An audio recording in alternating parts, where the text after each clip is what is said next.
こんにちは。100円ショップで揃う材料で作れるクラフトのアイデアを紹介しているケロです。いつもご視聴ありがとうございます。先日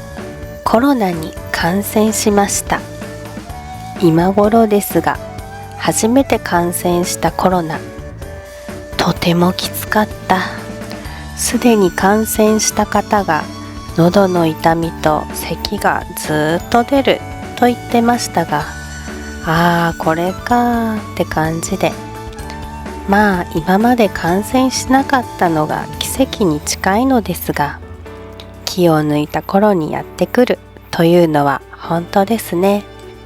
幸いケロ夫は長期出張でいなかったので、消毒などはあまり気にせず入れたのも助かりました。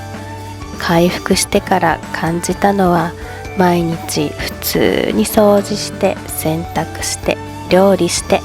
ベランダ暮らしできるのって本当にありがたい。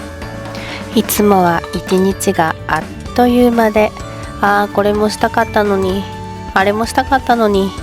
と時間が足りなくて仕方がないのに、工作のことを考えないでただ寝るしかないっていう一日が長くて長くて、なかなか時間が経たなくて、ケロは楽しい工作ができて、おいしくご飯が食べられて、毎日泥のように汗まみれになって働いて、誰かの笑顔に救われて、誰かと共に涙できること、それが一番幸せなんだと改めて感じました。人は時に苦しい思いをしてみるものですね。